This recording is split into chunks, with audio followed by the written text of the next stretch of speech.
Kidnap to. Anong pinagsasabi mo? Pakawalan Para mo kami. makaalis kayo, kailangan nyo munang hanapin kung sino ang spy sa inyong apat.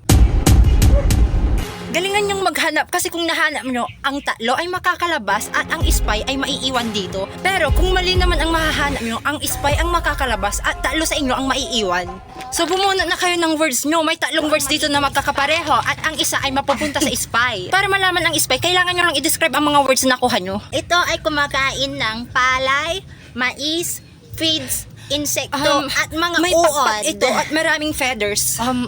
Sinaserve ito sa restaurant at nangingitlog. Pwede ito sa lupa at tubig kasi magaling itong lumangoy. Oo nga, siya nga. Siya nga ang Alam mo, spy. hindi lumalangoy ang manok. Siyempre, malulunod yun. Bravo! Available pala ang larong to sa Play Store at hanapin lang ang Who's the Spy at sabay-sabay nating alamin kung sino ang impostor. Ay makakaalis na pala kayong apat kasi prank lang yung kidnap.